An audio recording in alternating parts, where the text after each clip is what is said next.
तो जैसे कि लास्ट वीडियो में आपको पार्ट्स ऑफ स्पीच का कॉन्सेप्ट दिया कि हम इसको यूज़ कैसे करते हैं और पार्ट्स क्या हैं और स्पीच क्या है। तो अब हम लोग इसके पार्ट्स को देख लेते हैं कि कब कोई भी सेंटेंस लिखा होगा, जैसे दिस इज़ आ बुक। आपको मैं एक एग्जाम्पल से स्टार्ट करवा रही हूँ ताकि आपको आइडेंटिफाई हो सके कि कहाँ पे हम लोग ये यूज़ करते हैं। अब ये सब्जेक्ट है आपका, यहाँ पे आपका वर्ब है और ये आपका ऑब्जेक्ट है, ठीक है। अगर हम इसको दूसरे वे में देखें तो ये आपका नाउन है, ठीक है। उसके बाद आपका ये वर्ब है, हेल्पिंग वर्ब,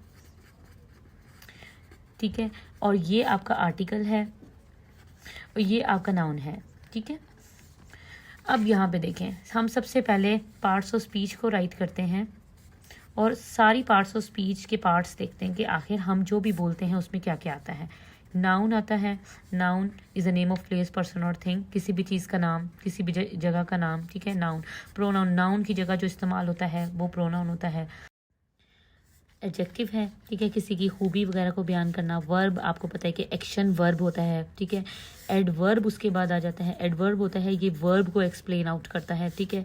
फिर उसके बाद आ जाती है आपकी कंजक्शन। कंजक्शन दो सेंटेंसेस को हम लोग ज्वाइन करते हैं। जब हम लोग इनको इन डेप्थ पढ़ेंगे तो हम इनकी डिफरेंट टाइप्स हैं, ठीक है, उन तमाम को भी हम लोग एक्सप्लेन करेंगे। अभी हम सिंपल पार्ट्स ऑफ स्पीच के नेम्स पढ़ रहे हैं। फिर उसमें एक आ जाती है आपकी इंटरजेक्शन आ जाती है, ठीक है। इंटरजेक्शन में आप एक्सक्लेमेशन मार्क्स लगाते हैं, जैसे वाओ, ओ हो गया, एलास हो गया, ठीक है। तो इसमें एक्सक्लेमेशन मार्क लगता है। I am just going to write it in this way, exclamation mark, okay. अब इसके बाद हम लोगों के पास जो है वो आगे जाके हमारे पास आर्टिकल्स आ जाते हैं। आर्टिकल्स में आपके पास जो है वो ए, एन और द आता है। अगर इससे हट के आप देखें तो आर्टिकल्स में आपके पास डेफिनेट आर्टिकल्स भी आते, डेफिनेट आर्टिकल्स हैं और इनडेफिनेट आर्टिकल्स हैं, ठीक है। और ए एंड द जो है वो इनडेफिनेट में और इंडेफिनेट में आ जाता है। अच्छा, एक और चीज़ इसमें हमारा जो है वो एक रह गया है, वो है प्रेपोजिशंस। प्रेपोजिशंस जो हैं वो हम लोग यूज़ करते हैं। अब हम इनको काउंट कर लेते हैं कि टोटल हमने कितने राइट किए हैं। नाउन 2, 3, 4, 5, 6, 7 और 8, ठीक है।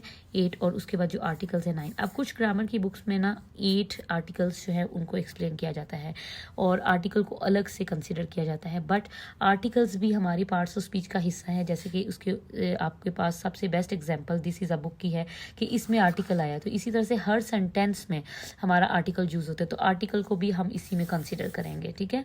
और यही बेहतर भी है। तो आई होप सो कि आपको ये ब्रेक डाउन समझ आ गया होगा। तो नेक्स्ट वीडियोज़ में हम इनकी टाइप्स, ठीक है, इनकी एग्जाम्पल्स को बहुत अच्छे तरीके से एनालाइज करेंगे। Hope you have enjoyed and you have learn new concept. तो इसमें हमने जस्ट जो है वो ब्रेक डाउन किया है, ठीक है, पार्ट्स ऑफ स्पीच का ब्रेक डाउन किया है।